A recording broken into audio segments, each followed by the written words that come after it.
അവർക്ക് ഇവളുടെ ബോഡി കിട്ടിയാൽ മതി. ഇപ്പൊ ആക്സിഡന്റ് ആക്കിയിട്ട് കിഡ്നാപ്പ് ചെയ്യാനാണെങ്കിലോ അല്ലെങ്കിൽ ഇപ്പൊ എന്തെങ്കിലും വരുത്തിയിട്ട് ഇതാക്കുകയാണെങ്കിലും അതൊന്നും കുഴപ്പമില്ല. അവർ പച്ചയ്ക്ക് പറഞ്ഞതാ ഇവളുടെ ബോഡി കിട്ടിയാൽ മതി, ആളെന്റെ കൂടെ ഒന്ന് നിന്നാ മതി. അപ്പം നിങ്ങൾക്ക് ആക്ച്വലി ഒരു പേടിയുണ്ടോ? അതായത് ഇങ്ങനെയുള്ള ബാക്ക്ഗ്രൗണ്ട്സ് ഉള്ളത് കൊണ്ട് they might come, they might take, വീട്ടിലോട്ട് എടുക്കും അല്ലെങ്കിൽ എന്തെങ്കിലുമൊക്കെ അങ്ങനെയുള്ള പേടികൾ എന്തെങ്കിലും ഉണ്ടോ? ഇല്ല, പേടിയൊന്നുമില്ല. ഒരു സെപ്പറേഷൻ ആൻസൈറ്റി ഉണ്ട്.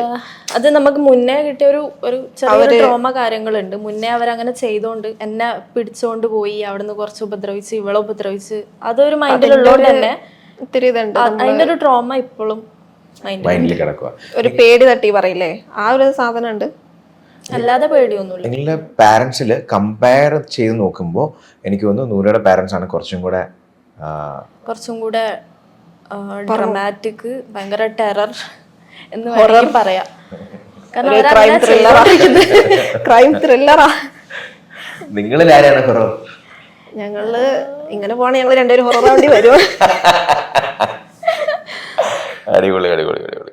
നിങ്ങളുടെ ഞാൻ ചോദിക്കുവാണ്, ഇതുപോലുള്ള കമ്മ്യൂണിറ്റിയിൽ വരാൻ ആഗ്രഹിക്കുന്ന ആൾക്കാരുണ്ടാവും, ആസ് ഇൻ അവർക്ക് ഇത് കമ്മൗട്ട് ചെയ്യാൻ ആഗ്രഹിക്കുന്ന ആൾക്കാരുണ്ടാവും. അത് നിങ്ങൾ പറയാനുള്ളത് എന്താണ്? അപ്പം അത് ഇപ്പോൾ ഞങ്ങളെ സംബന്ധിച്ച് നോക്കുകയാണെങ്കിൽ ഞങ്ങൾ തന്നെ ഒരു എക്സാമ്പിളാണ്. കാരണം നമ്മളിപ്പോൾ ഹാപ്പി ആയിട്ട് ജീവിക്കുന്നുണ്ട്.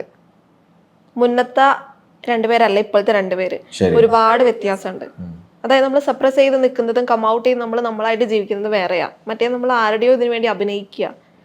എന്തായാലും ഒരു ലൈഫേ ഉള്ളൂ, 7 ജന്മവും അടുത്ത ജന്മവും കണ്ടെന്ന് പറയാം. നമ്മള് മരിച്ച് എണീച്ചാലേ പറയാൻ പറ്റുള്ളൂ. അപ്പൊ അങ്ങനെ നിൽക്കുകയാണെങ്കിൽ നമ്മക്കേ പോകാനുള്ളൂ. ഇതിപ്പോ നമ്മളിപ്പോ മാരേജ് ചെയ്യുകയാണെങ്കിലും മാതാപിതാക്കളോ അല്ലെങ്കിൽ ആരെങ്കിലും ആവട്ടെ, മാരേജ് ചെയ്യും ഞങ്ങൾക്ക് വേണ്ടി എന്ന് പറഞ്ഞാൽ നാളെ മാരേജ് കഴിഞ്ഞ അടുത്ത ദിവസം തൊട്ട് ആ വീട്ടിൽ നിൽക്കേണ്ടത് ആ ഒരാളാ. ഉറപ്പായിട്ടും അതെ. പാരന്റ്സ് ഒന്നും ചെയ്യില്ല. എന്തെങ്കിലും പ്രശ്നം ഉണ്ടെന്ന് പറഞ്ഞാൽ മോളെ അല്ലെങ്കിൽ മോനെ അഡ്ജസ്റ്റ് ചെയ്യുന്നേ പറയത്തുള്ളൂ. പിന്നെ ഏത് രീതിയിൽ ജീവിച്ചാലും ആൾക്കാർ പറയും, പറയാതെ ആൾക്കാർ ഇരിക്കൂല. ആൾക്കാര് നല്ലതായിക്കോട്ടെ ചീത്ത ആയിക്കോട്ടെ. ഇപ്പൊ ഞങ്ങളെ സന്തോഷം കണ്ടിട്ട് പറയാണ് സന്തോഷമാണെന്ന് നാട്ടുകാരെ അറിയിക്കാനാണോന്ന്. അപ്പൊ ഞങ്ങള് ആയിക്കോട്ടെ അതെ അറിയിക്കാണ്, എന്തേ. അപ്പൊ നമ്മൾ കമ്മൗട്ട് ചെയ്ത് നമ്മളായിട്ട് ജീവിക്കുകയാണെങ്കിൽ നമുക്ക് അതിൻ്റെതായിട്ടുള്ള ബെനിഫിറ്റ്സ് ഉണ്ട്. ആരും മാറ്റി നിർത്തില്ല. മാറ്റി നിർത്തിയാലും ഇറ്റ്സ് ഓക്കെ, നമുക്ക് നമ്മളെ ഉണ്ടാവുള്ളൂ at the end of the day. അപ്പൊ അതങ്ങനെ വിചാരിച്ചാൽ മതി. അല്ലാണ്ട് ആരെയും ഡിപ്പെൻഡ് ചെയ്തൊന്നും ജീവിക്കേണ്ട കാര്യമല്ല.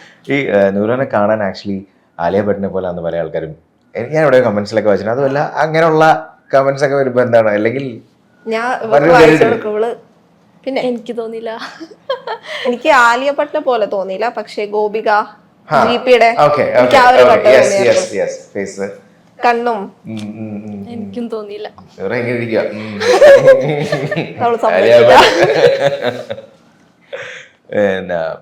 അതിനെ പറ്റി അങ്ങനെ കമന്റ്സ് വരാറുണ്ടോ, അല്ലെങ്കിൽ ആരും പറയാറുണ്ടോ? എന്നെ പറ്റി വരാറുണ്ട്. മീശ വെക്കായിരുന്നില്ലേ, പിന്നെന്താണ് താടി വെക്കായിരുന്നില്ലേ. ഞാൻ പറയട്ടെ, വേറെ ഒരു എന്താ പറയാ, കൈലിയോ മുണ്ടും ഇതിട്ട് നടക്കാറുന്നില്ല, അങ്ങനെ വരും. പോരേ ധാരാളം.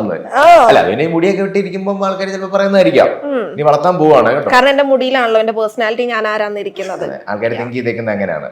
റൈറ്റ് കോൺസെപ്റ്റ് ആണല്ലേ. അതെ അതെ.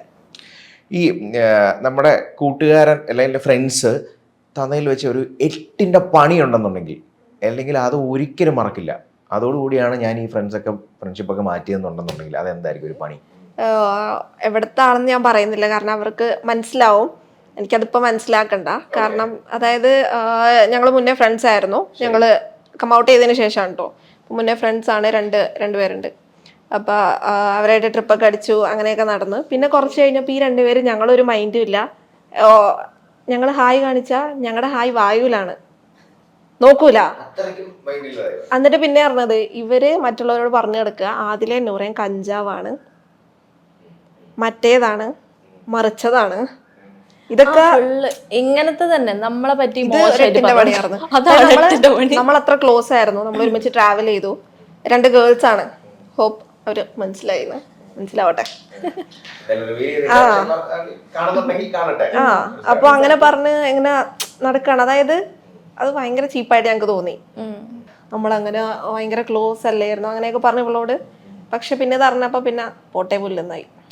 Don't care. നമ്മളായിട്ട് ഇനി പറഞ്ഞിട്ട് അവര് മാറാൻ പോകുന്നില്ല, പിന്നെ നമ്മൾ പറഞ്ഞിട്ട് എന്താ കാര്യം. അത്രേ ഉള്ളൂ. അതൊരു മോശമായിട്ടുള്ള ഒരു എക്സ്പീരിയൻസ് ആയിരുന്നു. അതുപോലെ ഒരു കാര്യം ചോദിച്ചോട്ടെ, ഇപ്പം ജെനുവിൻ ആയിട്ട് ഇപ്പൊ ബോയ്സ് അല്ലെങ്കിൽ നിങ്ങളുടെ അടുത്ത് വന്ന് ഇഷ്ടമാണ്, ചിലപ്പോൾ അവരുടെ മനസ്സിൽ ചിലപ്പോൾ ഇഷ്ടമായിരിക്കാം, അവര് തോന്നുന്ന ചിലപ്പോൾ നിങ്ങൾക്കും ചിലപ്പോൾ മനമാറ്റം ഉണ്ടായേക്കാം, അല്ലെങ്കിൽ നമ്മളോട് ഇഷ്ടം പറഞ്ഞേക്കാം എന്നൊക്കെ ഇതിനെപ്പറ്റി അറിവില്ലാത്ത ആൾക്കാരുണ്ടാവും. അങ്ങനെ ഒരു പ്രപ്പോസൽസോ ഇഷ്ടമെന്നുള്ള പറഞ്ഞിട്ടുണ്ടോ ഒരു അനുഭവം? വന്നിട്ടുണ്ട്. കുറേ കൂടുതൽ ഇൻസ്റ്റയിലാണ് വന്നത്. അപ്പൊ ഇൻസ്റ്റയിൽ വന്നിട്ട് പറയും, ഒന്നെങ്കിൽ ഇവളെ പറയും അല്ലെങ്കിൽ എന്നെ പറയും, അല്ലെങ്കിൽ രണ്ടുപേരെയും പറയും. രണ്ടുപേരെയും കെട്ടിക്കോട്ടെ. ഒരാള് ജെന്യുവിൻ ആയിട്ട് വന്ന് പറയാം, നിങ്ങളെ രണ്ടുപേരെയും കെട്ടാം. ഒരു യൂട്യൂബർ ഉണ്ട്, പേരൊന്നും പറയുന്നില്ല, അവരെ പോലെ നമുക്കും ജീവിക്കാം എന്നൊക്കെ വന്നിട്ട് പറയും. അയാൾ സീരിയസ് ആയിട്ട് കൊറേ പുറകെ നടന്നു വന്നതാ. ലാസ്റ്റ് ചീത്ത പറഞ്ഞ ഓടിക്കും. അല്ലെങ്കിൽ ഇവളോട് പോയി സീരിയസ് ആയിട്ട് വന്ന് പറഞ്ഞു. കൊറേ ഇങ്ങനെ വിളിക്കുകയൊക്കെ ചെയ്യുമായിരുന്നു. അപ്പൊ വിളിച്ച് ഞങ്ങള് രണ്ട് ചീത്തയൊക്കെ പറഞ്ഞു വെച്ച്, ഇനി ഇങ്ങനെ വന്നാ പോലീസിൽ കംപ്ലൈന്റ് കൊടുക്കും അങ്ങനെയൊക്കെ പറഞ്ഞ ഒരു ഇൻസിഡന്റ് ഉണ്ടായിട്ടുണ്ട്. അത് കുറച്ച് സിവിയർ ആയിരുന്നു. അതുണ്ടായിരുന്നു. പിന്നെ എന്നെ പറ്റി ഇവളോട് പോയി പറയും, അതില എനിക്ക് അവളെ കെട്ടിച്ചു തരുമെന്നൊക്കെ.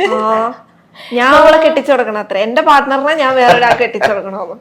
അതെന്ത് ചെറ്റത്തര. പിന്നെ ഇവളോട് വന്നിട്ട് പറയും, leave Adila come with me, അങ്ങനെയൊക്കെ പറഞ്ഞ കമന്റ്സ് ഒക്കെ വരും. ജെന്യുവിൻ ആയിട്ട് വരുന്നത്, വളരെ ജെന്യുവിൻ ആയിട്ടല്ലേ. ഒരു ബോയ് ആയിട്ടുള്ള ഒരു ഫ്രണ്ട്, ആ ഫ്രണ്ടിന് ചിലപ്പോൾ നിങ്ങളോട് ശരിക്കും സംസാരിച്ച് മിങ്കിളൊക്കെ ചെയ്ത്, ആദ്യമല്ല ഒന്ന് ഫ്രണ്ട്സ് ആയി കഴിഞ്ഞപ്പം he thought she is A person for me. അങ്ങനെ ഒരു ഇൻസിഡന്റ് ഉണ്ടായിരുന്നു. നിങ്ങൾക്കും അത് വിഷമം വന്നിട്ടുണ്ട്? അങ്ങനെ ഉണ്ടായിട്ടില്ല. എൻ്റെ ഒരു ഫ്രണ്ടിന്റെ എക്സ് വന്നിട്ട് പ്രപ്പോസ് ചെയ്തിട്ടുണ്ട്. ഞങ്ങൾ മുന്നേ സംസാരിക്കായിരുന്നു, മുന്നേ ബ്രദർ സിസ്റ്റർ ആയിരുന്നു. പിന്നീട് പെട്ടെന്ന് അത് അങ്ങനെ അവര് ബ്രേക്കപ്പ് ആയപ്പോ അങ്ങനെ ഇപ്പോഴല്ല മുന്നേ സ്കൂൾ ടൈമിലൊക്കെ അപ്പൊ അങ്ങനെ ഒരു ഇത് വന്നിരുന്നു. അപ്പോ കൊറേ ഇങ്ങനെ പുറകെ നടന്നിരുന്നു. ഫ്രണ്ട്സ് ഞങ്ങൾക്ക് ആദ്യമൊക്കെ ഉണ്ടായിരുന്നു. പിന്നെ ഞങ്ങൾക്ക് മനസ്സിലായി ഒരു ടൈം എത്തുമ്പം ഫ്രണ്ട്സ് കാര്യങ്ങളൊന്നും നമുക്ക് അങ്ങനെ, അതായത് അവർക്കോ അതോ നമുക്കോ നമ്മളെന്തെന്നോ മെയിൻറ്റെയിൻ ചെയ്യാൻ പറ്റുന്നൊരു കാര്യമല്ല. അതായത് ഫ്രണ്ട്ഷിപ്പ് എന്ന് പറയുമ്പോൾ നമ്മൾ കൂടുതൽ എഫേർട്ട് ഇടണം, അവരും അത് എക്സ്പെക്റ്റ് ചെയ്യും, അവരും എക്സ്പെക്റ്റ് ചെയ്യുന്നത് നമ്മളും കൂടുതൽ എഫേർട്ട് ഇടണം. അറ്റ് ടൈംസ് നമുക്കത് പറ്റിയെന്ന് വരില്ല. അപ്പോൾ ആ ഒരു ഡിസ്റ്റൻസ് വരും. നമുക്ക് നമ്മളെ കാര്യത്തിൽ നോക്കുകയാണെങ്കിൽ അധികം ഫ്രണ്ട്സ് ഇല്ല. ഞങ്ങളങ്ങനെ എന്താ പറയുക, ഫ്രണ്ട്ഷിപ്പ് അങ്ങനെ വേറെ ആൾക്കാരോട് റിലേഷൻഷിപ്പ് മെയിൻറ്റെയിൻ ചെയ്യല് വളരെ കുറവാണ്. ആകെ രണ്ടാൾക്കാര് ഇപ്പൊ കയ്യിലെണ്ണാൻ പാകത്തിന് 2 പേര് മാത്രമേ ഉള്ളൂ ഫ്രണ്ട്സ് ആയിട്ട്. ഞങ്ങളത് അങ്ങനെ മെയിൻറ്റെയിൻ ചെയ്യുന്നത്. കാരണം കൂടുതൽ ഞങ്ങൾക്കും താല്പര്യമല്ല അതിൽ ഇൻവെസ്റ്റ് ചെയ്ത് അതിൽ എനർജി കളഞ്ഞ. കാരണം ഞങ്ങൾക്ക് കുറെ അങ്ങനെ ബിട്രയൽ സംഭവം കിട്ടിയിട്ടുണ്ട്. ഓരോ കാര്യത്തിനായിരിക്കും നമ്മളെ അപ്രോച്ച് ചെയ്യുന്നത്, പിന്നെ അവസാനമായിരിക്കും നമ്മൾ അറിയുന്നത് ഇന്ന കാര്യത്തിനായിരുന്നു അല്ലെങ്കിൽ നമ്മുടെ ഡീറ്റെയിൽസ് അവിടെ പോയി കൊടുക്കാനായിരുന്നു എന്നൊക്കെ നമ്മൾ അറിയുന്നത്. ഓ, അങ്ങനെയുള്ള വകുപ്പുകളുണ്ട്, അലവലാദികളുണ്ട്. അപ്പൊ അതെല്ലായിടത്തും ഉണ്ടല്ലോ അല്ലേ? നമുക്ക് പണി തരുന്ന കുറെ കൂട്ടരുണ്ട്. പക്ഷെ നമ്മള് കുറച്ചായിരിക്കും അറിയാം. പിന്നെ നമുക്ക് ആ ഒരു ഇതിനോട് നമുക്ക് ട്രസ്റ്റ് പോയി തുടങ്ങും. എല്ലാവരും അങ്ങനെയാണോ, നമുക്കൊരു ഡൗട്ട് വരും.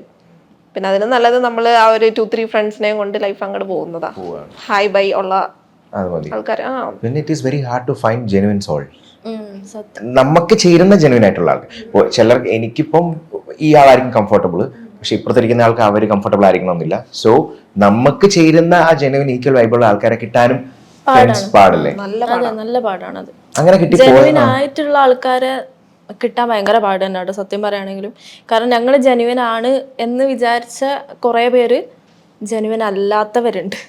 അതായത് ഞങ്ങളെ ചതിച്ചവരുണ്ട്, ഞങ്ങളെ എന്താ പറയാ മറ്റേ ഫെയിം കാര്യങ്ങൾ ബാക്കിയുള്ള കാര്യങ്ങൾ അതിന് വേണ്ടിയിട്ട് വരുന്നവരുണ്ട്.